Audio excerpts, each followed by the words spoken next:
tayo po ay narito, sinubukan po natin, amen, si Brother Joseph. Praise God! Hallelujah! Thank you, Lord. Kanina, testimony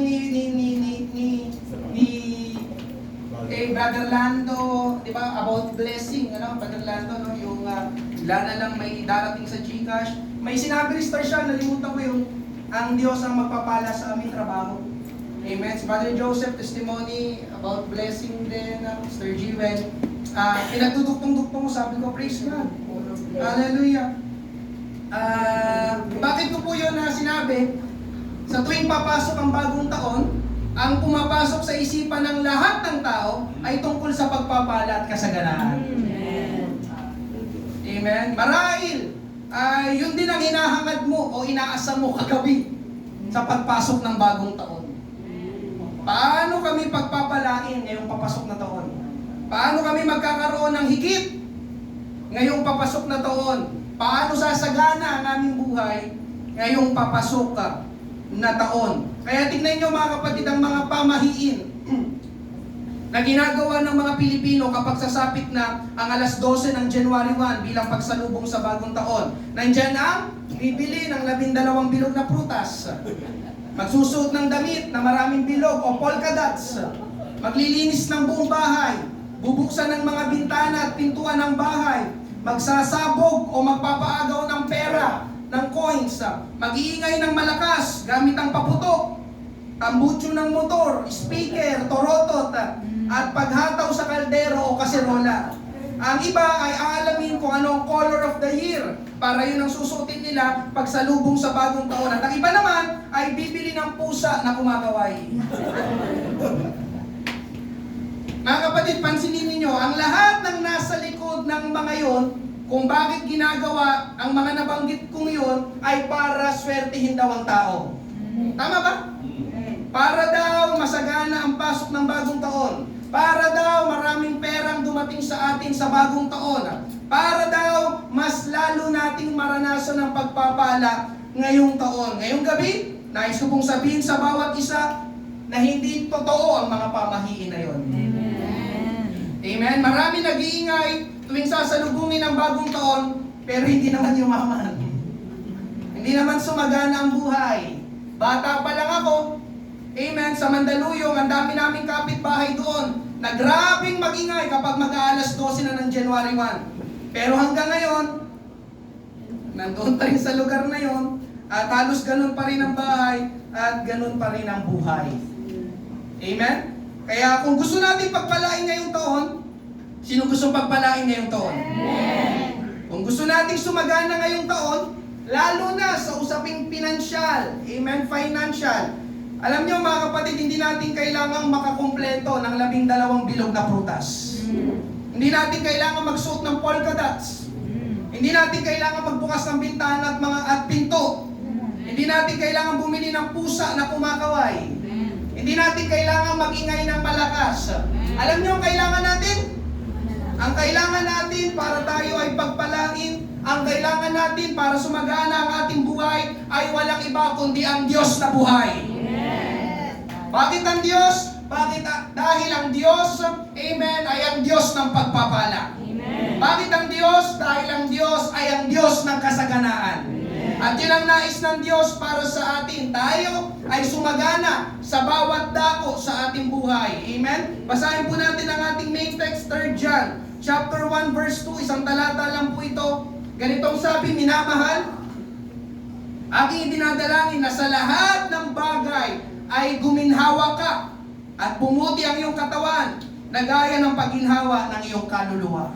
At yun din ang panalangin ko sa bawat isa ngayong gabi sa pagpasok ng bagong taon na ito. Amen? Sabi sa English, Beloved, I pray that you may prosper in all things and be in health just as your soul prospers.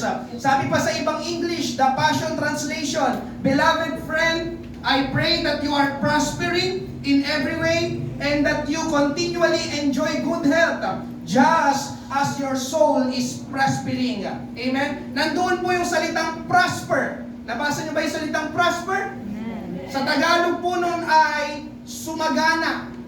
At ang ibang English ng sagana ay abundance. Amen? Ito po ang ating Diyos. Siya po ang abundance. Siya po ay abundance. At ang nais niya, mga kapatid, tayo po ay guminhawa, tayo ay sumagana, tayo ay mag-prosper. Amen? Kaya ipapangaral ko po ito ngayong gabi sa unang araw ng taon na ito ng 2026. Amen? Nais ko pong mangaral, the God of abundance. The God of abundance. Ang Diyos ng kasaganaan. Amen? Sinong gustong pagpalain, amen, ngayong taon na ito? Amen. Sinong nais sumagana ngayong taon na ito? Amen. Ang kailangan natin ay ang Diyos ng kasaganaan. Amen. Tayo po'y manalangin ngayong gabi, Panginoon. Maraming pong salamat sa gabing ito. Tinipon mo, Panginoon Diyos, ang iyong mga anak. Ngayong gabi kami narito sa church upang sumamba sa iyo at upang makinig at mag-aral ng iyong banal na salita. Tulungan mo po kami, Panginoon, itong unang pangangaral sa taon na ito ng 2026, Panginoon. Hallelujah, itong inaasam, itong minimiti, O Diyos, ng mga tao, ng lahat ng mga tao, Panginoon Diyos, kabilang ang iyong mga anak. Pero kami, Panginoon, ay nananampalataya na ang pagpapala, ang kasaganaan, Panginoon, ay nagmumula lamang sa iyo. Marami pong salamat, O Diyos, sa gagawin mo sa iyong mga anak. Ito pong aming panalangin sa pangalan ni Jesus. Ang lahat ay magsabi na Amen! Pagpalakpakan natin ang ating Panginoon. Praise God. Sabayan niyo po, mga kapatid, sabayan niyo po kasi medyo may konti rito. Maraming mga verses. Una natin pag-usapan, God of abundance. Amen? Ang Diyos ng kasaganaan. Ang pangunahing problema po kung bakit hindi natin nararanasan ang pagpapala o pagpapalang masagana ay dahil mali ang pagtingin natin sa mga bagay-bagay. O mali ka ng tinitingnan. I-underline mo yun, mali ka ng tinitingnan. Katulad ni Andres sa Bible, isa sa mga alagad ng ating Panginoon. John chapter 6 verses 8 to 9. Sinabi naman ng isa sa mga alagad niyang si Andres, na kapatid ni Pedro, may isang bata rito na may 5 tinapay at 2 isda. Ngunit ano naman ang silbi nito sa ganyan karaming tao? Ito po yung kwento na maraming sumusunod kay Jesus para makinig ng pagtuturo at dahil sa mga himala na ginagawa niya. At sa kanilang pagsunod sa Panginoon, inabot na sila ng maggagabi. Sabi ng mga alagad, pauwi na natin sila, Panginoon, dahil wala silang makakain dito sa ilang. Nasa disyerto sila o wilderness. Amen? Pero sumagot si Jesus, hindi sila uuwi ng gutom, pakainin muna natin sila. Amen? Ang meron lang sila dito, mga kapatid, ay 5 tinapay at 2 isda na binigay ng isang bata. Kaya isa sa mga alagad, si Andres, amen, may pangangailangan sa harapan nila at naghahanap siya ng solusyon. Naghahanap siya ng sagot. Naghahanap siya ng provision, ng supply, paano matutugunan ang pangangailangan na kinakaharap nila. At ang kanyang focus, mga kapatid, ay natuon sa 5 tinapay at 2 isda. Na hindi sapat para matugunan ang kanilang mga pangangailangan. Kaya nagsimula siyang magtanong, mangamba at magduda. Sabi ni Andres, ngunit ano naman ang silbi nito sa ganyan karaming tao? Amen. 5 tinapay at 2 isda sa ganyang karaming tao. Paano sila lahat makakakain? Tingin-tingin? Laway-laway lang? Langhap-langhap sa 5 tinapay at 2 isda? Amen. Di ba? Alam niyo, mga kapatid, totoo din yun sa atin. Kapag tayo ay merong pangangailangan o matinding pangangailangan, hinahanap natin kanino o saan manggagaling ang provision at supply. Titingin ka sa iyong trabaho, tama ba? Titingin ka sa iyong negosyo, tama ba? Titingin ka sa iyong tinapos na pag-aaral. Titingin ka sa ekonomiya ng bansa. At paminsan, amen, hallelujah, ang hinahanap natin ay yung mga nagpapautang na bumbay. At magsisimula tayong mapatanong, mangamba at magduda, ito lang ang trabaho ko. Ito lang ang sinasahod ko. Ito lang ang tinapos ko sa pag-aaral. Ito lang ang negosyo namin. Ang taas ng inflation ngayon sa bansa namin. Amen. Third world country kami. Paano matutugunan ang pangangailangan namin? Paano sasagana ang buhay namin kung ganito? Ang pangamba at pagdududa ay kabaliktaran ng pananampalataya. Kaya ang punto dito, mga kapatid, listen, kapag mali ang tinitingnan natin, tinitingnan mo, mawawalan ka talaga ng pananampalataya. Amen? Pananampalataya na tayo ay pagpapalain, pananampalataya na tayo ay sasagana. Ito lang trabaho ko, ito lang negosyo ko, ito lang tinapos ko na pag-aaral. Paano na to? Paano na ngayong taon ng 2000? Paano kami sasagana? Paano kami pagpapalain? Amen? Kasi ang nakikita natin ay kulang. Kasi ang nakikita natin ay limitado. Kasi ang nakikita natin ay hindi sapat. Kaya magsisimula ka ngayon panghinaan ng loob at magduda.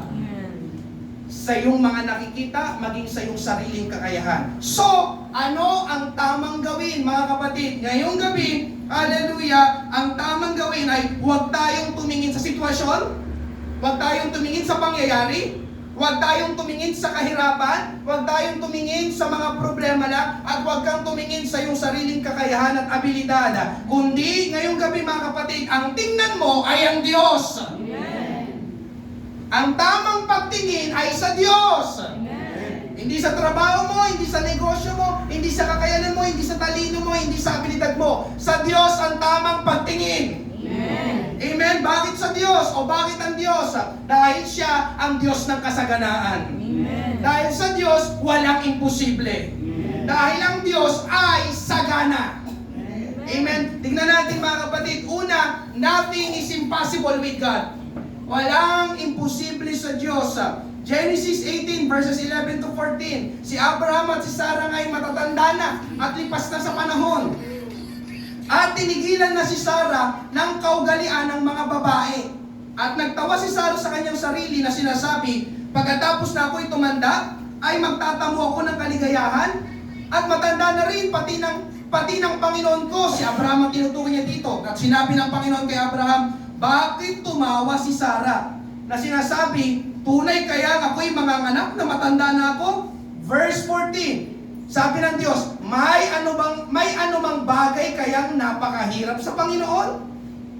Sa tadhanang panahon ay babalik ako sa iyo sa taong darating at si Sarah ay magkakaanak ng isang lalaki. Ito yung binisita ng Diyos si Abraham, si Sarah, nagsabi sa kanila, magkakaanak sila. Amen. Pero itong si Abraham at si Sarah, matatanda na. Amen. Nasa 90 years old na, o 75 years old na. Amen. Si Sarah ay baog pa. Tapos ang sabi kanina, hindi na siya dinadatnan ng menstruation. Kaya nagtawa si Sarah dahil ang nakikita niya ay yung kalagayan nila. Ako? Amen. 75 years old? Magkakaanak pa ba kami na ganito na kami katanda? Amen. Ngayong gabi, may kakilala ka ba? 75 years old, nagkaanak ba? Amen. So narito din si Sarah, mga kapatid. Ang nakikita niya yung kalagayan nila. Ang nakikita niya ay kung sino sila. Ang nakikita niya ay kung anong meron sila. Pero sumagot ang Panginoon sa kanila. Verse 14, nandiyan po sa inyong harapan, may anumang bagay kayang napakahirap sa Panginoon? Meron ba ang imposible sa Diyos? Kayong sumagot. Wala. Tapos sabi pa ng Panginoon, sa tadhanang panahon, babalik ako sa iyo. Sa taong darating, at si Sarah ay magkakanak ng isang lalaki. At alam niyo, mga kapatid, makalipas ang 3 kabanata, ginawa nga ng Diyos ang kanyang sinabi o pinangako kay Abraham at kay Sarah. Genesis chapter 21, verses 1 to 2. Ngayon, biniyayaan ng Panginoon si Sarah at tinupad ang kanyang sinabi gaya ng kanyang pinangako sa chapter 18 na binasa natin kanina. Nagbuntis si Sarah at nanganak ng lalaki kahit, yung salitang kahit, matanda na si Abraham. Kalagayan nila, yung sitwasyon nila, imposible. Isinilang ang sanggol sa panahon na sinabi noon ng Diyos. Narito si Sarah, baog at matanda na, sa tao imposible na siyang manganak. Pero ngayong gabi, mga kapatid, gustong sabihin, sa Diyos walang imposible. Amen. Kaya nagkaanak pa rin sila kahit mahirap, amen, kahit imposible ang kalagayan nila. Can you say amen? Amen. Amen. Ikalawa, mga kapatid, God's resources are abundant. Amen? Ano ba yung resources? Yung mga sangkap, yung mga gamit, mga kagamitan. Amen? Are abundant, sagana. Sunod-sunod po ito, mga kapatid, ang 4 na talata. Isulat nyo na lang yung mga verse. Psalm chapter 24 verse 1. Ang buong mundo at ang lahat ng naririto ay pag-aari ng Panginoon.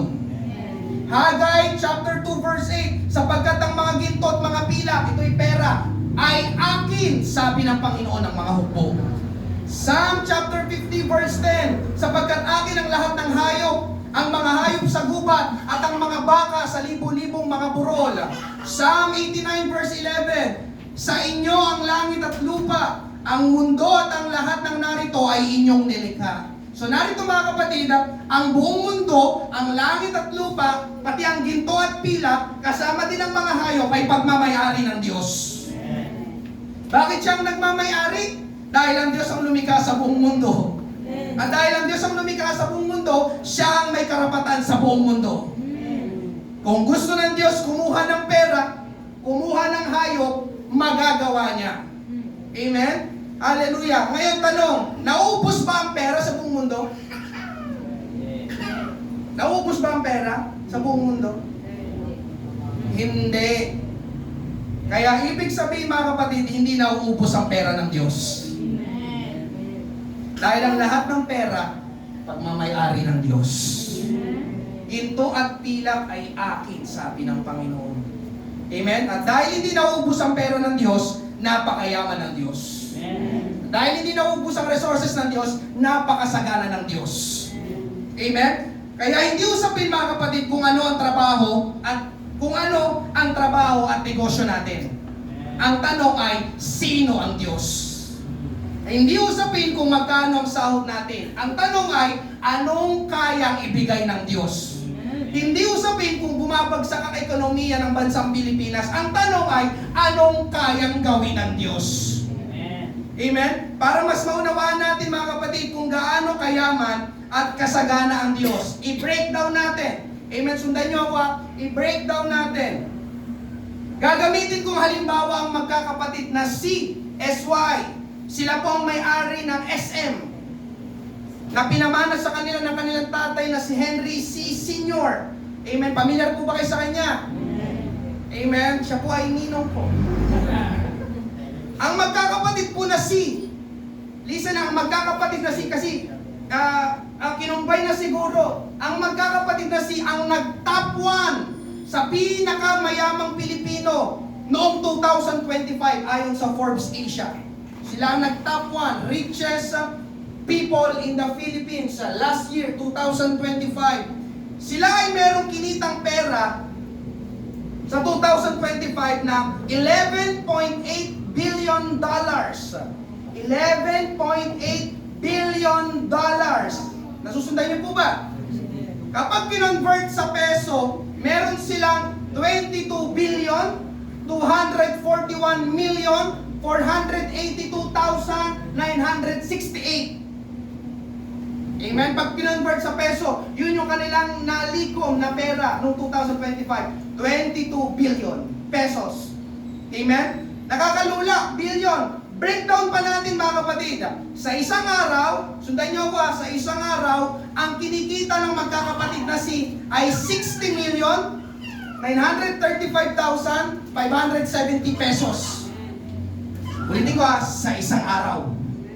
Kumikita sila na 60 million isang araw.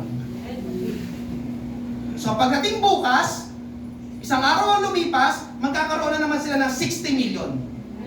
Yes. Ganun ang pasok ng pera sa kanila. Breakdown pa natin. Sa isang oras, ang kinikita ng magkakapatid na si ay 2,538 pesos 982.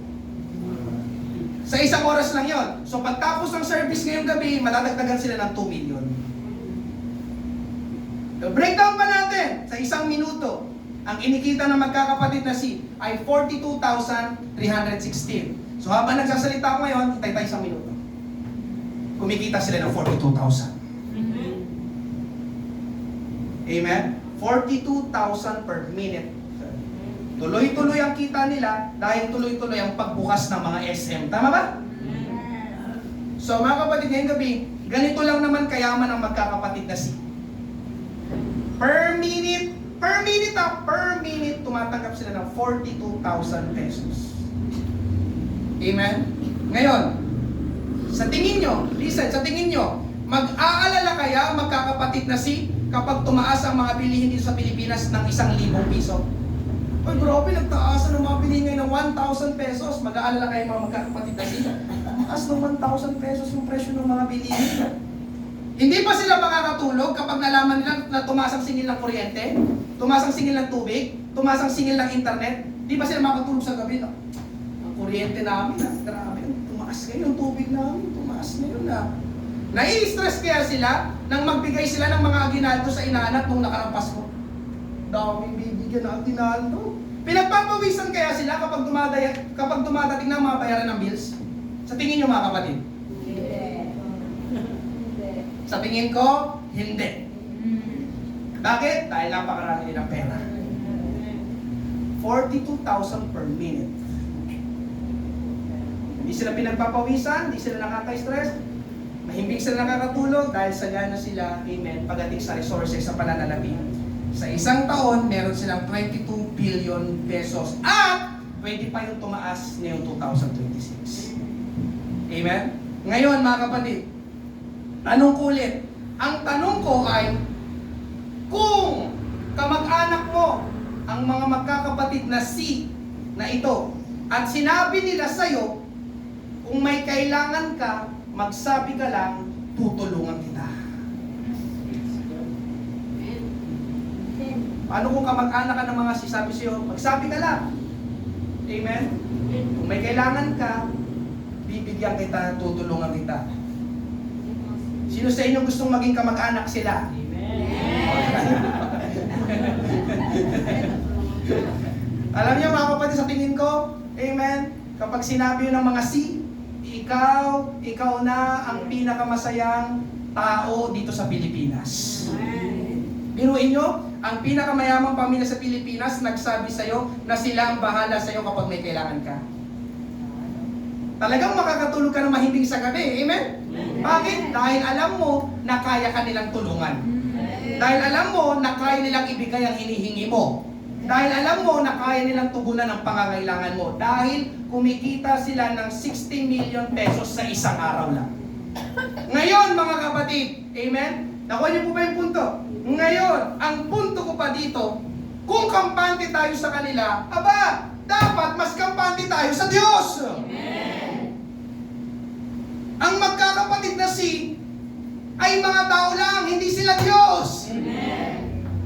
Ang Diyos ay isa lang, at mas mayaman, at mas sagana kaysa sa kanila. Amen. Amen. Sabihin na natin maraming ari-arian ng magkakapatid na sila, pero hindi nila mapapantayan at maiigitan ang ari-arian ng ating Panginoong Diyos na buhay. Buong mundo pagmamay-ari ng Diyos. Amen? Hallelujah! Kaya ngayong gabi mga kapatid, walang problema ang Diyos sa pera. Hindi nagkukulang ang Diyos sa pera. Hindi nawawalan ang Diyos ng pera. Amen. Kanina nangangarap siguro tayo, sana tito ko na lang ang mga dahil ang yaman nila, ang sagana nila. Pero mga kapatid, ngayong gabi, kung mananampalataya ka, kung Kristiyano ka, ang tatay natin ay ang Diyos na buhay na lumikha ng langit at ng lupa. Amen. Amen.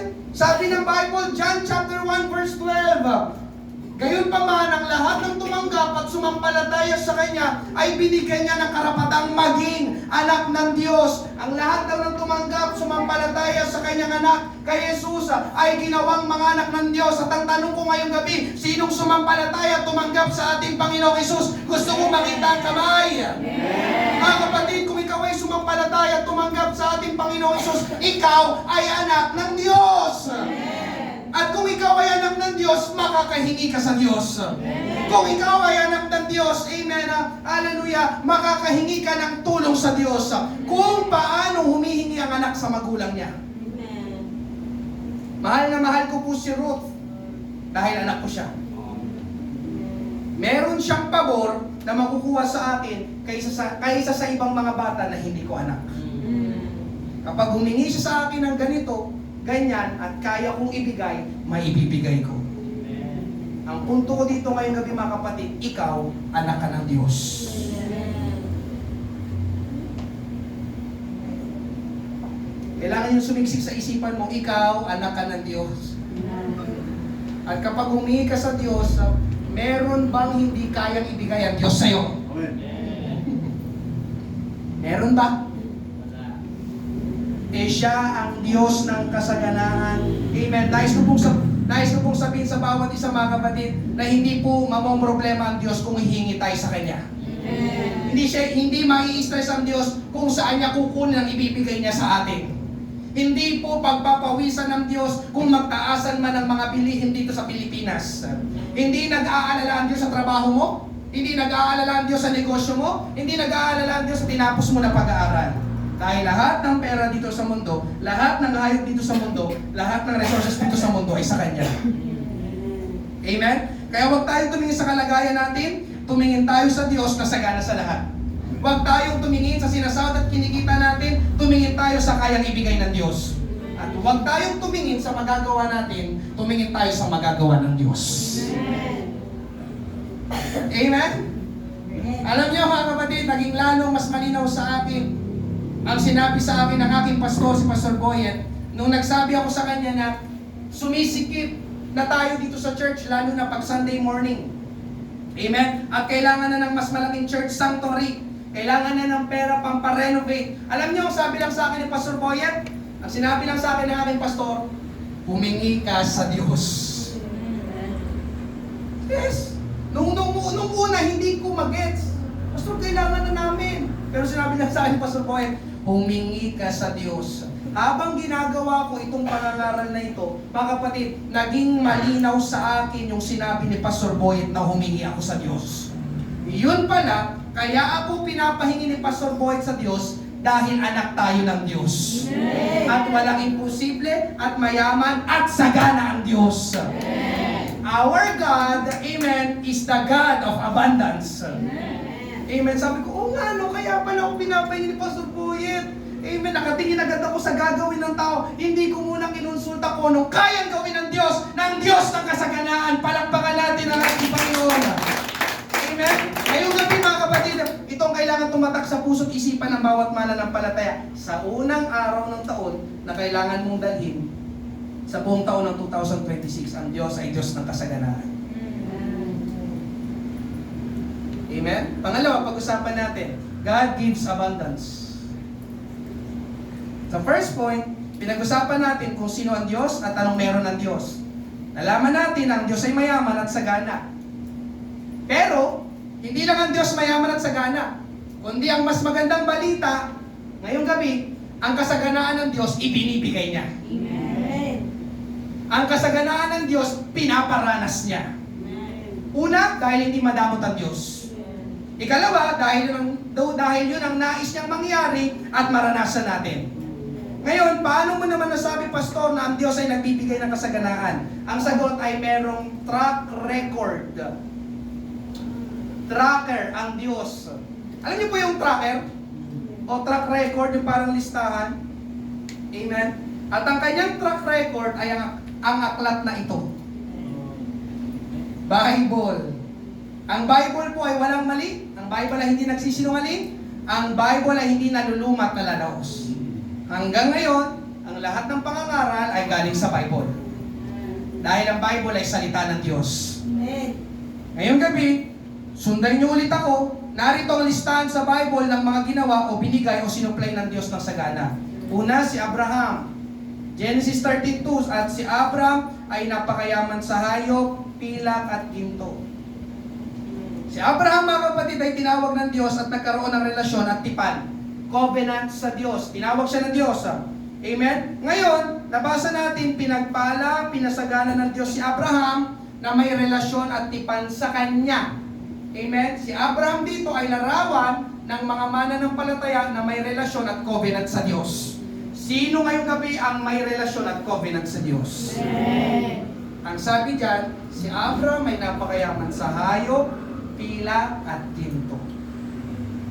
Pinagpapala ng Diyos, amen, lalo na ang mga may personal at malapit na relasyon sa Kanya. Amen po ba? Amen. Ikalawa, si Isaac, ang kanyang anak. Genesis 26 verses 1-3.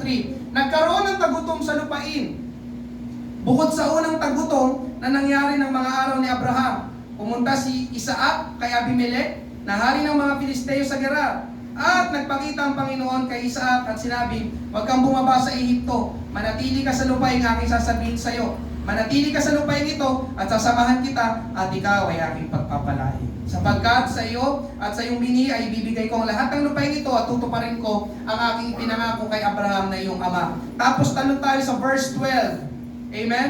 At 13. At si Isaac ay naghasik sa lupain iyon at umani siya ng taong iyon ng makasandaang ibayo. Pinagpala siya ng Panginoon at naging mayaman ng lalaki, ito'y si Isaac, at patuloy na naging mayaman hanggang sa naging napakayaman. Amen? So anong kwento dito mga kapatid? Merong tagutom sa lugar kung nasaan si Isaac.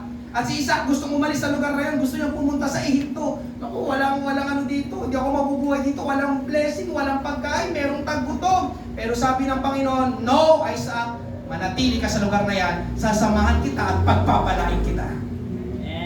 At nabasa nga natin sa verse 12 at verse 13, pinagpala siya ng Panginoon. So ngayong gabi, anong pinapakita sa tagpong ito? Ang pinapakita naman dito ng Panginoon, kahit may crisis, kahit bagsak ang ekonomiya ng isang lugar, hindi apektado ang ekonomiya ng langit. Ulitin ko, may tagutom, gusto niyang umalis. Di ako mabubuhay dito, walang sagana, walang pagpapala. Pero sabi ng Panginoon, no. Amen? Kaya kong magpala kahit may problema yung lugar na yan. Kaya kong magpala kahit may problema yung negosyo na yan. Kaya kong magpala kahit may problema yung trabaho na yan. Amen po ba? Kaya pa rin magpala at magpasagana ng Diyos kahit hindi magandang nangyayari sa ating kapaligiran. Ikatlo, yung mga Israelita na palabas na ng Egypt. Amen? Exodus chapter 12 verses 35 to 36, sinunod ng mga Israelita ang sinabi sa kanila ni Moises na humingi sa mga Ehipsyo ng mga alahas na pilang at ginto at mga damit. Niloob ng Panginoon na maging mabuti ang mga Ehipsyo sa mga Israelita, kaya ibinigay ng mga Ehipsyo ang mga hinihingi nila. Sa ganitong paraan, nasamsam nila ang mga ari-arian ng mga Ehipsyo. Ito po yung papalabas na ang mga Israelita sa Egypt. Yung pagkatapos ng 400 years na sila'y naging alipin, sila'y nakalaya na sa wakas. Pero bago sila umalis, sabi ni Moses sa kanila, amen, na ang Panginoon din ang nagudyo, sabi sa kanila, humingi muna tayo sa mga Ehipsyo ng alahas na pilak at ginto at mga damit. Amen? At nabasa natin mga kapatid, ginawa nila, humingi sila sa lahat ng Ehipsyo. Amen? At hindi po sila binigyan ng kakaunti. Ang sabi ay, sinamsaman nila. Sa ibang salin ng Tagalog yung sinamsaman ay, hinubaran nila ang Ehipto. Ibig sabihin ng mga kapatid, yun ay figure of speech na ubos ang kayamanan ng Ehipsyo. Napunta lahat sa mga Israelita. Amen? Dahil ang Diyos ay nagbibigay ng sagana. Ano naman pinapakita ng Panginoon dito? Ang pinapakita ng Panginoon dito ay, kahit yung mga tao hindi gusto ng mga Ehipsyo, ang mga Israelita, magkagalit sila, inalipin nga nila, pinahirapan nga nila, sinaktan nga nila, binugbog nga nila, pero dito mga kapatid, hallelujah, kahit yung mga tao hindi gusto, kahit yung mga tao hindi natutuwa sa iyo, ay kayang gamitin ng Panginoon para pagpalain ka ng sagana. Sabi niloob ng Panginoon na maging mabuti ang mga Ehipsyo. Kaya sa bawat paghingi ng mga Israelita, kakatok sa pintuan, aalis na pala kami. Meron ba kayo dyan mga ginto, pilang, alas, mga damit? Oy, ang ganda nun! Oy, ang ganda nun! Amin na yan! Kuha lahat. Bigay yung mga Ehipsyo. Sabi, sinamsaman nila. Amen. Inubos nila ang kayamanan ng Egypt. Napunta lahat sa mga Israelita. Dahil ang Diyos ng mga Israelita ay ang Diyos na buhay na nagpapala ng sagana. Amen. Ika-apat, si Pedro sa bangka. Luke 5:5-6, sumagot si Simon, Guro, magdamag po kaming ng isda pero wala kami nahuli. Pamilya lang ang marami sa inyo dito. Ngunit dahil sinabi ninyo, ihuhulog ko ulit ang mga lambat. Nang magawa na nila ito, nakahuli sila ng napakaraming isda hanggang sa halos masira na ang kanilang mga lambat. Si Pedro, buong magdamag, walang huli ng isda, pero pumasok sa eksena ang Panginoong Hesus. Inutusan niya si Pedro na ihulog ulit ang lambat. Paghulog ni Pedro ng lambat, hindi lang isa, hindi lang 5, hindi lang 10, kundi napakaraming isda ang nahuli na halos hindi na maiangat at halos na mapunit ang lambat sa bigat ng mga isda na kanilang nahuli. Amen. Ang pangingisda mga kapatid dito ay trabaho nila. So kapag walang huli, walang benta. Kapag walang benta, walang pagkain. Tama ba? Pero dito mga kapatid, napakarami nilang nahuling isda na pwede nilang ibenta at pwede nilang gawing pagkain. Pinapakita ng Panginoon sa tagpong ito, amen, na pati sa inyong trabaho at sa inyong negosyo may pakialam ang Panginoon. Hanap buhay ito ni Pedro, pangingisda. Panginoon, wala kaming huli. Buong magdamag, wala kaming huling isda. Walang blessing. Pero pumasok sa eksena ng Panginoon, ihulog mo ulit ang lambat. Kasi may pakialam ako sa trabaho ninyo.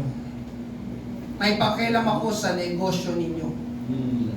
Amen? Pati ang inyong trabaho, kahit gaano kababa ang level, ay kayang i-promote ng Panginoon. Pati sa inyong negosyo na parang hindi pinapansin, ay kayang paramihin ng Panginoon ang mga customers. Napakaraming isda, napakaraming customers ang mga nahuli nila. Kapag sumunod ka sa Panginoon, hulog mo ulit ang lambat. Because I am the God of abundance. Nandiyan pa po ba kayo? Amen? Hallelujah. Ikalima, mga kapatid, ang 5 tinapay at 2 isda. Matthew 14, 19 hanggang 21. Inutusan niya ang mga tao na maupo sa damuhan. Kinuha ni Jesus ang 5 tinapay at 2 isda. Tumingala siya sa langit at nagpasalamat sa Diyos.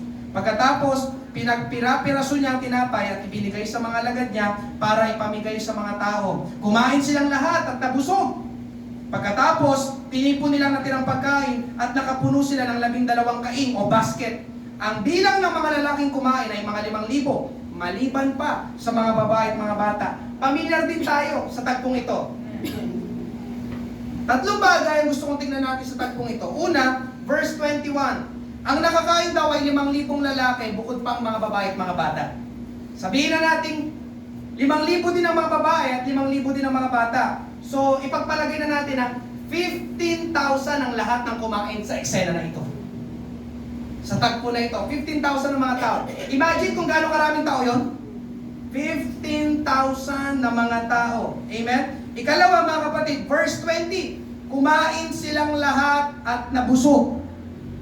Sabi verse 20, verse 20. Ayun, sorry, nandun sa baba. Kumain silang lahat at nabusog. Ang sabi ay, silang lahat na naroon. Ibig sabihin mga kapatid, walang hindi nakakain. Walang nakalimutan. Walang hindi nabigyan. Lahat ay nakakain yung 15,000 na yun. Tapos, ang sabi pa ay, nabusog silang lahat. Anong ibig sabihin na nabusog silang lahat? Ibig sabihin, hindi sila nagpigil sa pagkain. Yung para bang, may kakain pa, may kakain pa, ang dami nyo, may kakain pa. Isa lang, isang piraso lang, isang tinapay lang, isang isda lang. Huwag muna kumain. Hindi mga kapatid, ang sabi ay, nabusog silang lahat. So ibig sabihin, kinain nila, kain talaga kung kain. Hindi sila nagpagkita ng tinapay, di ba, kain, dami. Di ba wala tayong sinabi na, sige, pakainin nyo sila, pero sabihin nyo, hinay-hinay lang. Dahil limited lang supply natin. No. Lahat sila'y nakakain at nabusog. Amen? Ibig sabihin mga kapatid, hindi sila nagpigil, kain talaga kung kain hanggang mabusog sila. Amen? Hallelujah. Ikatlo, verse 20 pa rin, tinipon nila ang natirang pagkain at nakapuno sila ng 12 kaing. Basket. Nakakain lahat? Nabusog lahat? Tapos may sumobra pa. Andiyan pa po ba kayo? Ang sumobra pa, 12 basket. Nakakain lahat, busog lahat, di ba? Para siguro sabi ng mga lagad, ang dami pa dito. Hindi namin kaya. Di ba? Masusuka na kami. Hindi, meron pa dito, hindi na namin kaya. So, anong pinapakita ng tagpong ito? Pinapakita sa atin ng Panginoon sa tagpong ito na talagang siya ang Diyos ng kasaganahan. Amen. Siya ang Diyos ng higit pa. Amen? May nakalagay dyan. Amen? God is the God of more than enough. And because He is the God of more than enough, God can give you more than you need. God can give give us more than we need. Ang Diyos ay Diyos ng higit pa. Hindi siya yung Diyos ng sakto-sakto lang. Hindi siya yung Diyos ng sapat-sapat lang. Hindi siya yung Diyos ng kakaunti lang. Ang Diyos ay Diyos ng kasaganaan. Ang Diyos ay Diyos ng higit pa. At dahil siya ay Diyos ng higit pa, kaya niyang ibigay sa iyo ang higit pa sa kinakailangan mo. Amen? Mga kapatid, ang kailangan lang sa tagpong ito, 15,000 na tinapay at isda para makakain lahat, para mabusog lahat. Pero hinigitan pa ng Diyos ang 15,000 na pagkain. May sumobra pa na 12 basket na puno rin ng mga tinapay at mga isda. Amen? Ngayong gabi, bakit ko po ito sinasabi o pinapangaral sa inyo? Para po ipagmalaki ang Diyos. Yes, yun na. Para ipagmalaki sa inyo ang Diyos. Para ipagmalaki ang track record ng Diyos kung sino siya at kung anong kaya niyang gawin. Amen. Usapang pustahan. Okay, hindi ko po kayo tinuturuan magsugal. Halimbawa lang po ito. Halimbawa, may karera ng kabayo. Sino sa inyo dati ang, ano ba tawag yung tumataya sa mga karera? Amen. Bago ka pumusta, i-check mo munang mabuti kung aling kabayo ang tatayaan mo. Tama ba? Kung alin ang mabilis tumakbo. Ngayon, paano mo malalaman kung aling kabayo ang mabilis tumakbo?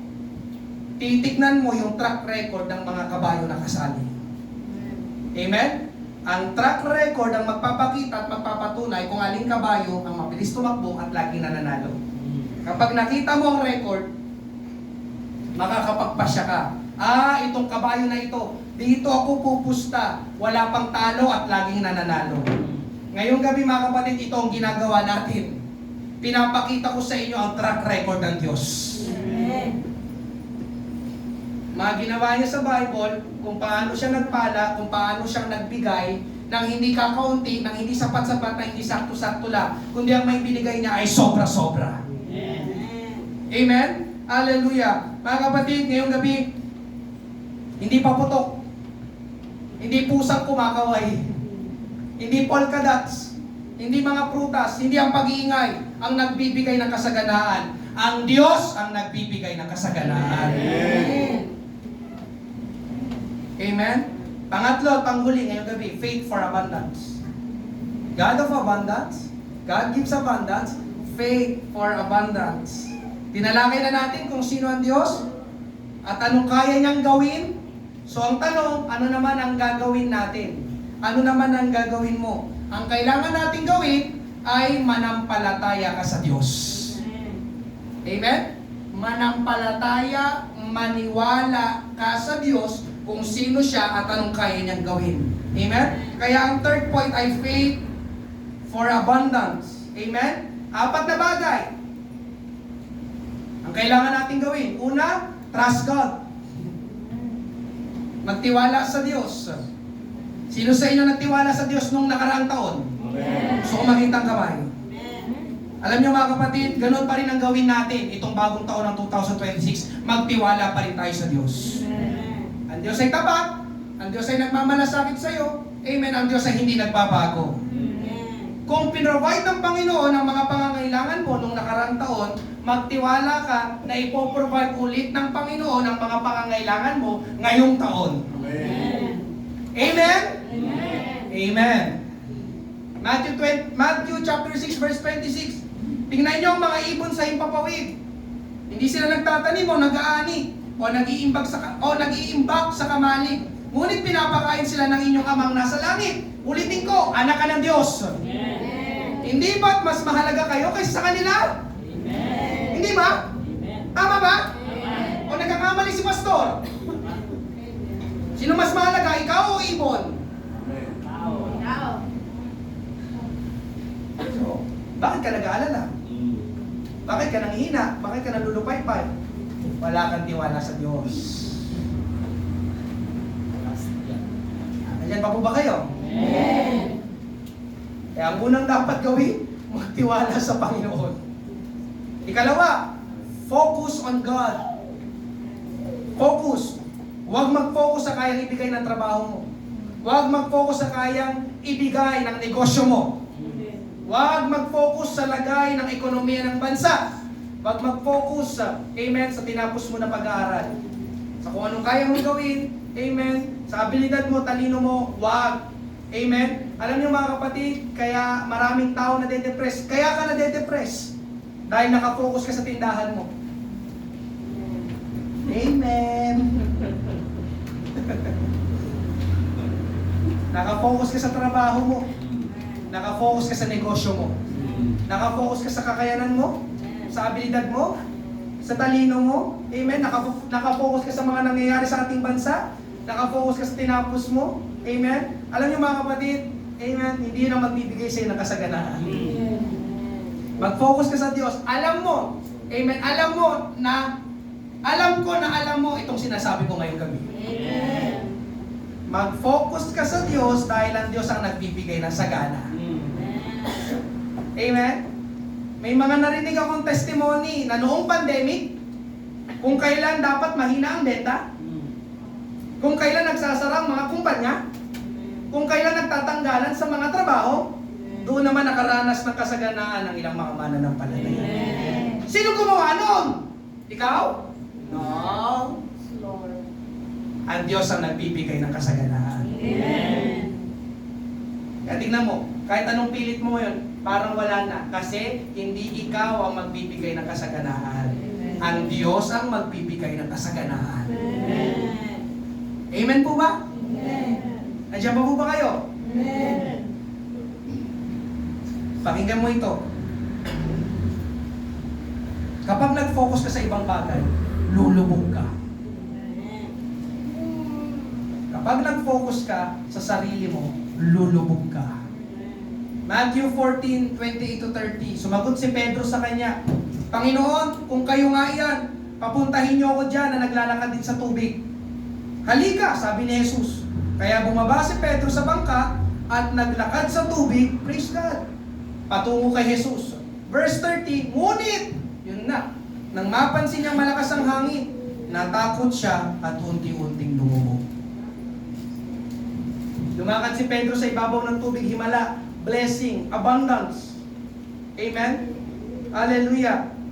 Nakalakad siya dahil ang focus niya ay nasa Panginoon. Habang naglalakad siya sa tubig, ang focus niya nasa Panginoon. Pero, nang mapansin na niya ang malalakas na alon, na wala yung focus niya sa Panginoon, natunang focus niya sa malalaking mga alon. Amen? Anong sabi? Natakot siya at unti-unting lumubog. Kaya kapag nag-focus ka sa trabaho mo, na parang walang mangyayari, nag-focus ka sa negosyo mo na hindi na maganda ang kalagayan, matatakot ka at magsisimula kang lumubog. Nandiyan pa po ba kayo?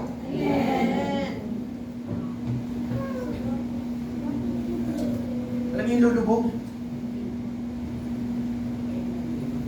Lulubog. Mawawala ng blessing, pwedeng mawala yung trabaho, pwedeng mawala yung negosyo, lulubog sa utang.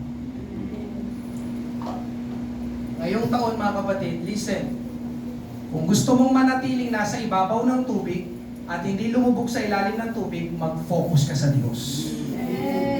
Focus. Andiyan pa po ba kayo?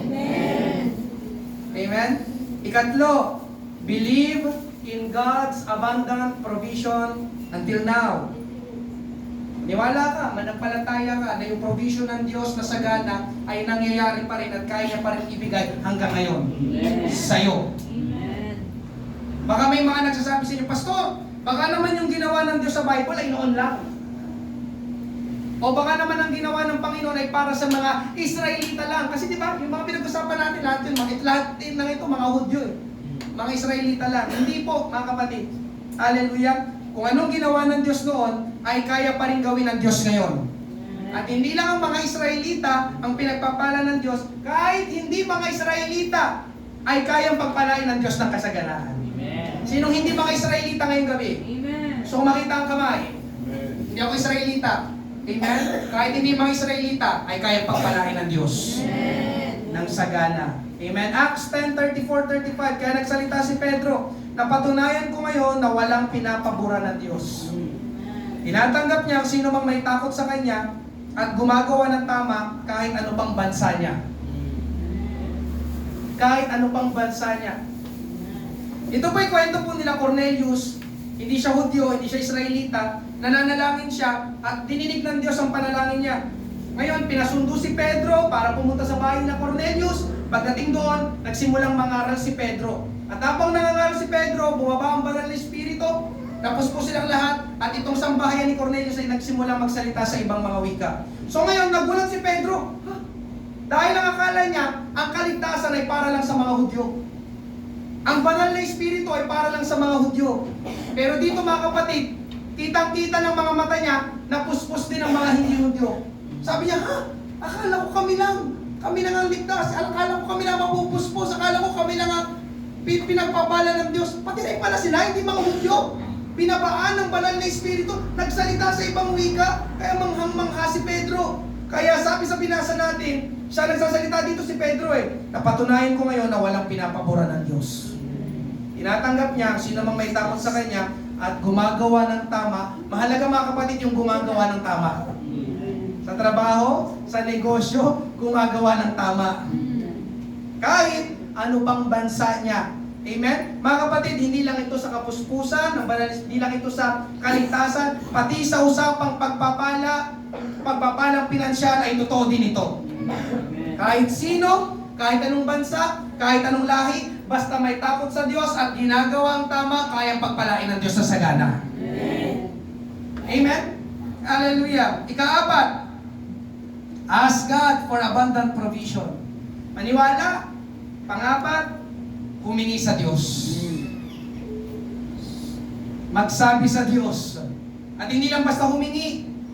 Nang basta humingi ka lang. Kundi humingi specifically. Particular. Amen? Matthew 7, verses 7 to 8. Humingi kayo at bibigyan kayo. Humanap kayo at makakatagpo kayo. Kumatok kayo at pagbubuksan kayo. Sapagkat ang sino mang humihingi ay nakatatanggap. Ang naghahanap ay nakatatagpo at ang kumakatok ay pinagbubuksan. Ngayong gabi mga kapatid, humingi ka ba sa Diyos? Humingi ka ba sa Diyos? Kung hindi pa, araw-araw, bukas ang church na ito sa pananalangin. Isa sa mga ginagawa natin sa panalangin ay humihingi tayo sa Diyos. Amen? Ang daming pera ng Diyos, mga kapatid. Humingi tayo sa Kanya. Sagana ang Diyos, mga kapatid. Humingi tayo sa Kanya. Nagbibigay ang Diyos, kapatid ko sa Panginoon. Humingi tayo sa Kanya. Amen? Hindi ko alam. Baka ito ang kulang, mga kapatid. Baka kaya hindi ka nakakatanggap ng sagana. Dahil hindi ka humihingi sa Diyos. Ask, and it will be given unto you. Amen? Ang sabi ng Bible, ang sino mang humihingi ay nakatatanggap. Amen? Kaya ngayong gabi, humingi tayo ng may pananampalataya sa ating Panginoon. Sabihin mo sa katabi mo, humingi ka sa Diyos.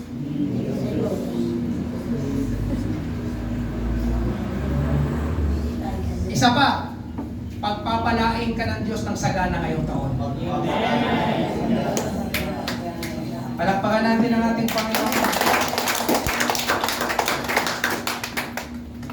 Amen. Sa akin pong pagtatapos, amen.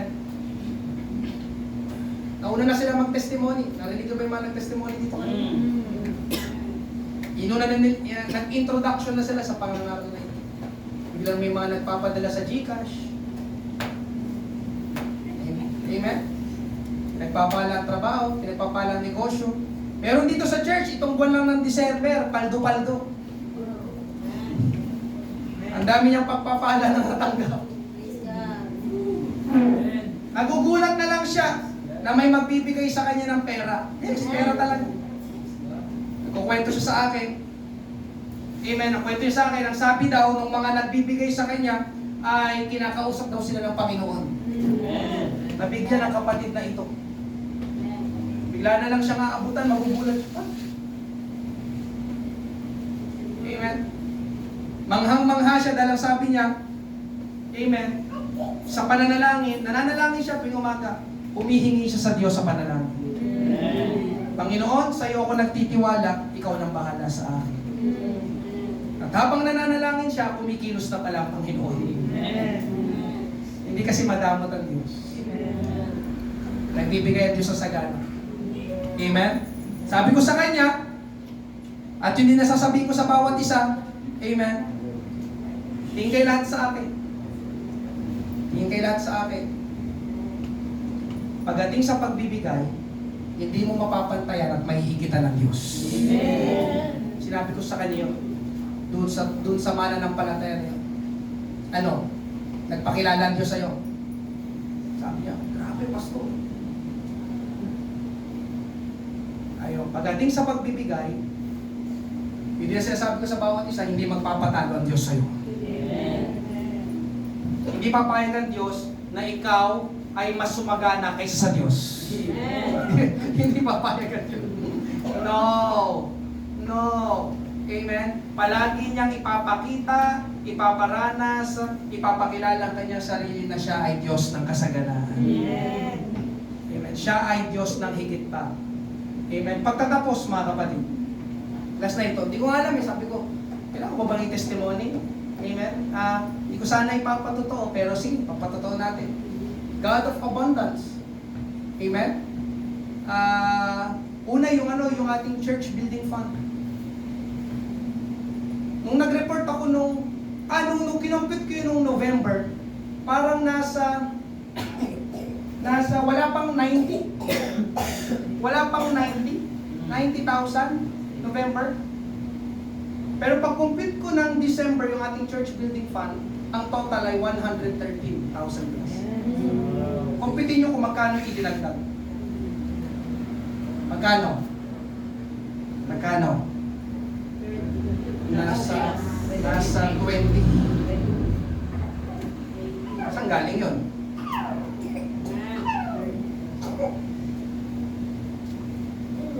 Just 1 month. Sabi ko, Lord, grabe ka. Alam niyo, sabi ko noon, nung nasa 18 ng November, papasok ng December ko, last month, sabi ko, Lord, kaya itong mag-100? Pero sinabi ko talaga yun. Kasi gumagawa kami ng report every monthly. Wala pang 9, sabi ko, naku, last month na ng kaya namin mag-100. At inireport ko sa inyo na last Sunday, hindi kita ng Diyos. Amen. Sabi na paano 100? 113. 113. Amen. Meron po tayong big church building fund ngayon, 113,000. Iniipon ko sakaling pang-renovate ng church. Panghuli na, mga kapatid. Anniversary natin, December 7. Bisita natin si Pastor Rico. Amen. Pag magkakaroon tayo ng bisita, magastos. Babayaran mo yung, Babayaran mo yung bisita natin, syempre, lagi. Magpapakain, umaga at gabi. Amen. Hallelujah. So, ina-pray ko ito, mga kapatid. Panginoon, pahingi. Gawain ng iyong church. Kailangan po namin ng pananalapi para matugunan ang pangangailangan. Amen. Ba ako? December 4, yun ay Thursday. Bago tayo mag-anniversary ng December 7. Kulang pa ang pera. Ang meron pa lang tayo ay pambigay sa ating bisita. Yung pagkain ay wala pa. Sabi ko, magpapakain kami ng umaga at gabi. Lalo na yung umaga, maraming aatin. Amen. Alam niyo mga kapatid, December 4, midweek service. Hallelujah. Tapos na yung church service. Kahit sa taas, pahinga, bilang ng tithes and offering. Ready na ba kayo? Pagbilang namin, doon sa tithes and offering, merong isang sobre na ang laman ay 16,000 pesos.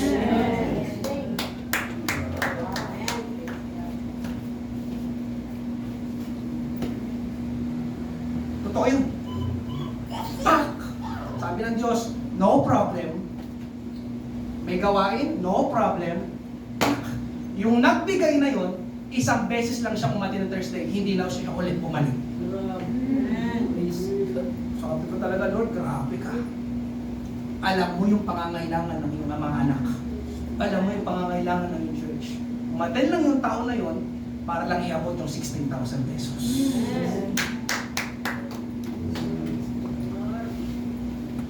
Ano, hindi ka pa maniniwala na ang Diyos ay Diyos ng kasaganaan?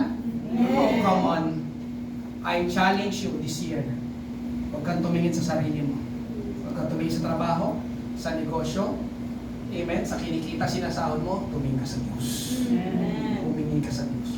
Pagdating ng December 7, masarap sa pakiramdam, kampante na ako. 10,000, nagbigay kay Pastor Rico. Amen? Yung ating pagkain ng umaga-gabi, 10,000 pesos din. Natugunan lahat. Plus, yung ating church building, grabe pa yung inangat sa loob ng isang buwan. Hindi ang Diyos ang Diyos abundance, hindi. Sinananampalataya ang Diyos ng kasaganan. Totoo yun. Amen. Gusto nyo hanapin ko pa yung yung type envelope. Pero hindi na, may pangalan eh. 16,000 sa isang gabi. Isang beses na siyang umate. Nung midweek lang yun, hindi na siya ulit bumalik. Nandiyan pa ba kayo? Trust God. Okay. Focus on God. Believe and ask. Nandiyan pa ba kayo? Our God is God of the abundance. Siya lang, wala nang iba. Amen. Palakpakan, purihin natin ang ating Panginoon. Praise God. Hallelujah. Habang tayo pinakayo ko. Ngayong gabi, mga kapatid. Hallelujah. Kang matakot. Kasama mo ang Panginoon. Amen. Lagi, alalahanin mo itong pangaral na ito. Pwede mong balik-balikan. Yung mga kwento sa Bible. Si Pedro, yung 5 tinapay at 2 isda. Hallelujah. Pinapakita ng Diyos ang kanyang track record, kanyang kayang gawin. He is the God of more than enough. Higit pa sa sapat. Hallelujah. Thank you, Lord. Ngayong gabi, wala pong bisita. Hallelujah. Tayo po ay magsitayong lahat. Sige po. Hallelujah. Tarpal tayo. Ahayaan ko kayong humingi sa Panginoon. Subukin ninyo ang Panginoon. God of abundance. Habang inawit natin kanina, kay buti-buti mo Panginoon. Amen. Hallelujah. Thank you, Lord. Thank you, Jesus.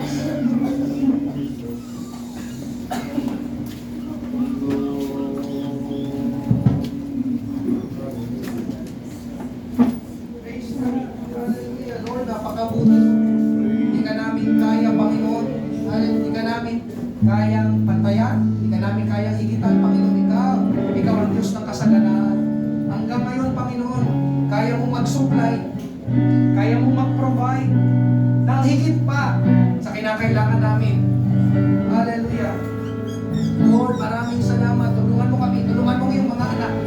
O Diyos, ipinaranas mo, Panginoon, sa akin. Ipinaranas mo sa iyong mga lingkod, sa mga tao sa Bible. Pinaranas mo sa akin. Paranas mo, Panginoon, sa aking mga kapatid na ito. Na ikaw ang Diyos ng kasaganaan. Hallelujah. Panginoon, hindi ka nawawalan. Hindi ka nagkukulang. Hallelujah. Lord, thank you po. Panginoon Diyos, Lord. Hallelujah. Pinalapit po, Panginoon. Ang mga kapatid na ito, Panginoon, maranasan ka nila. Maranasan nila ang kasaganaan mo, Panginoon Diyos. Hallelujah. Lord, praise God, praise God. Thank you, Jesus.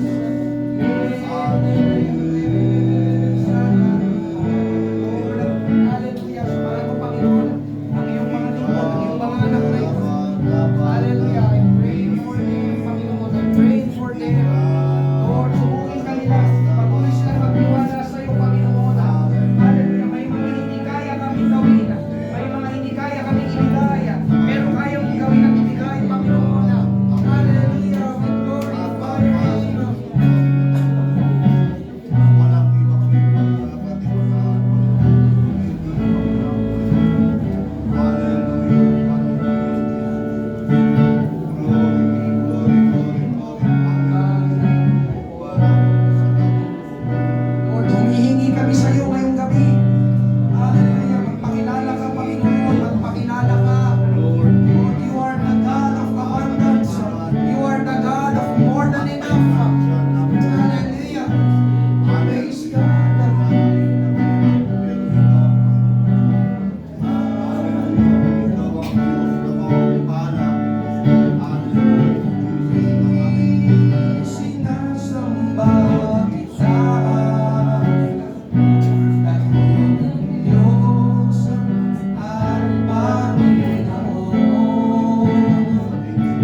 Mabuti ang Diyos na sa akin nagmamahal.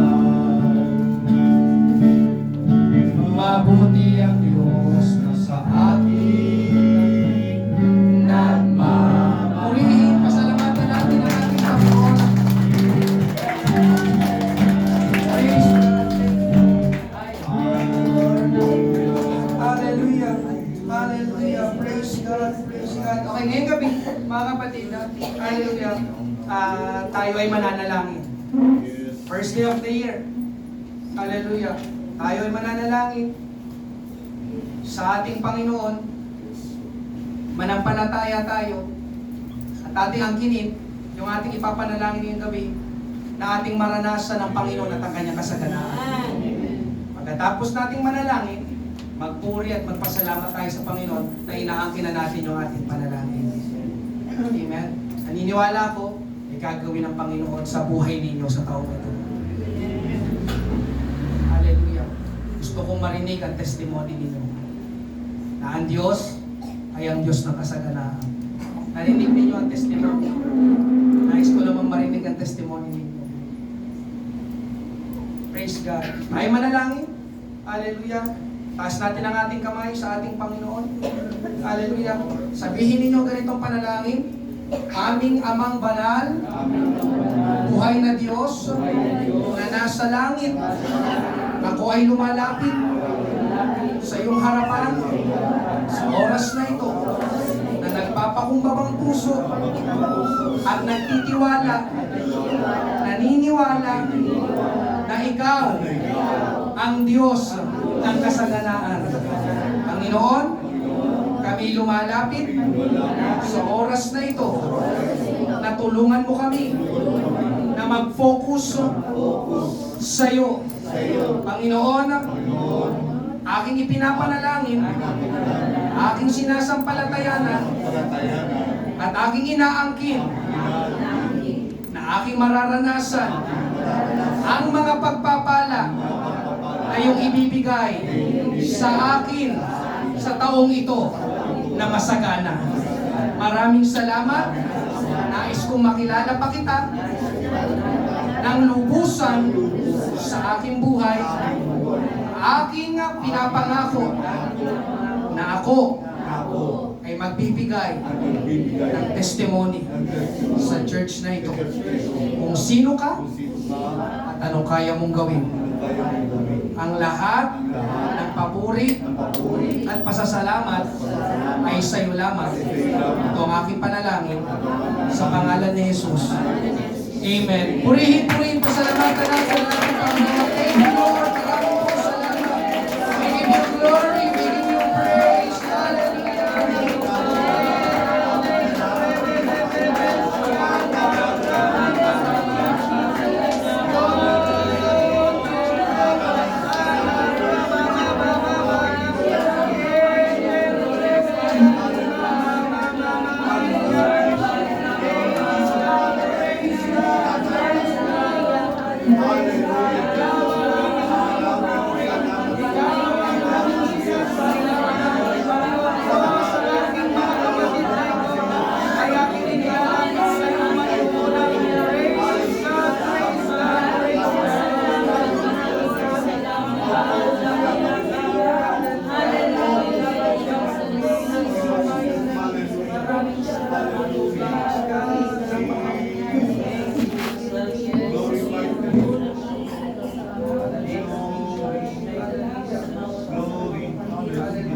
Mga kapatid, pagtiwalaan mo, panghawakan mo, itong buong taon na ito, ang Diyos ay Diyos ng kasaganaan.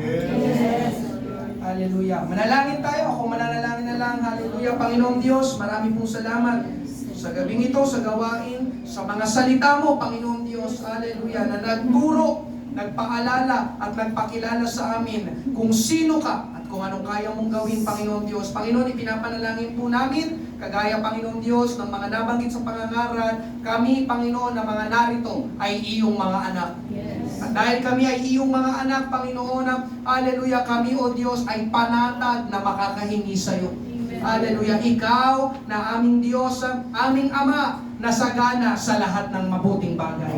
Panginoon, ipinapanalangin ko sa inyo, ang aking mga kapatid na ito, ang kani-kanilang hanap buhay, ang kani-kanilang trabaho, ang kani-kanilang negosyo, ang kani-kanilang tindahan, ganun din Panginoon Diyos, ang kani-kanilang mga pag-aaral, Panginoon, hallelujah, ay iyong pagpalain, Panginoon, hallelujah, narito kami ngayong gabi, iparanas mo, Panginoon, sa aking mga kapatid na ito, Panginoon, na ikaw ay tunay na nagpapala ng higit pa sa aming pangangailangan, higit pa sa aming kinakailangan, Panginoon.